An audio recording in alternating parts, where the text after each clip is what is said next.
नमस्कार दोस्तों, आज हम आपके लिए लेकर आए हैं बीएड के परीक्षार्थियों के लिए महत्वपूर्ण संस्कृत की पाठ्य योजना। बीएड से संबंधित जितने भी छात्र हैं वो अपनी परीक्षा में पाठ्य योजना महत्वपूर्ण होती है और उसमें भी संस्कृत पाठ्य योजना का एक महत्वपूर्ण पाठ योजना आपके लिए लेकर आए हैं। जैसे आप सामने स्क्रीन में देख सकते हैं, संस्कृत व्याकरण संधि कक्षा 8वीं 40 मिनट इस तरह से आप लिख सकते हैं। कौशलात्मक उद्देश्य, छात्रों को संधि के प्रकार और उनके उपयोग के बारे में समझाना। दूसरा नंबर है संधि के उदाहरण को पहचानने और समझने में सहायता प्रदान करना। नेक्स्ट है संधि के प्रकारों को सीखकर सही तरीके से प्रयोग करने की क्षमता विकसित करना।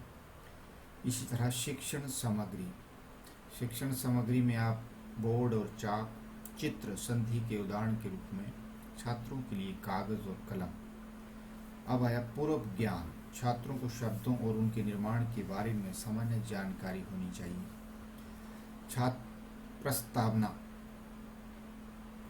छात्र-अध्यापक क्रियाएं, छात्र क्रियाएं, विषय का परिचय। संधि संस्कृत में दो या दो से अधिक ध्वनियों के मिलन को कहते हैं जो एक शब्द बनाने के लिए होते हैं। संधि के कारण शब्दों का रूप बदल जाता है और उनका अर्थ स्पष्ट होता है। छात्र क्रियाएं, छात्र अध्यापक की बातें ध्यानपूर्वक सुनते हैं। शिक्षक विद्यार्थियों से संधि के बारे में कुछ जानकारियां प्राप्त करने का प्रयास करेंगे। क्या आपने कभी किसी शब्द के दो भागों को मिलते हुए देखा है? यह प्रश्न छात्रों को संधि के बारे में सोचने के लिए प्रेरित करेगा। संधि को परिभाषित करना, जब दो या दो से अधिक ध्वनियां आपस में मिलती हैं तो वह संधि कहलाती है। छात्र क्रियाएं। अब आया छात्र अध्यापक क्रियाएं, संधि के प्रकार। छात्र क्रियाएं, जब दो स्वर मिलते हैं। छात्र अध्यापक क्रियाएं, व्यंजन संधि, जब दो व्यंजन मिलते हैं। इसी तरह छात्र अध्यापक क्रियाओं में द्वंद्व संधि, जब दो शब्दों के बीच मिलन होता है।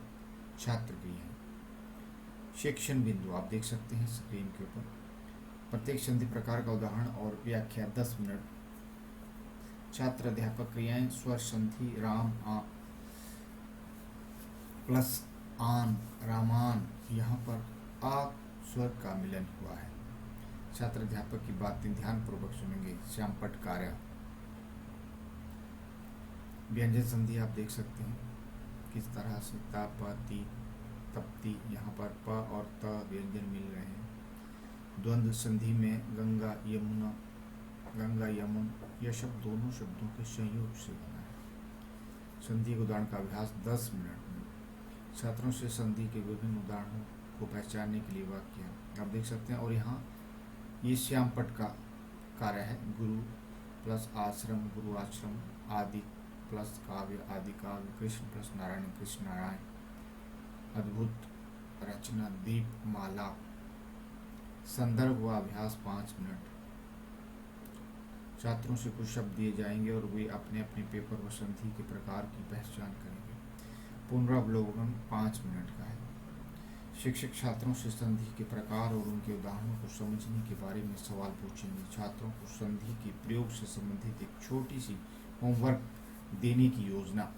मूल्यांकन, छात्रों का अभ्यास और प्रतिक्रिया से संधि के प्रकार की समझ का मूल्यांकन किया जाएगा। होमवर्क में संधि के प्रकार मूल्यांकन पर आधारित कुछ वाक्य और उदाहरण दिए जाएंगे जिनमें संधि का प्रयोग करना होगा। गृह कार्य, संधि से क्या अभिप्राय है? संधि के प्रकारों को परिभाषित कीजिए।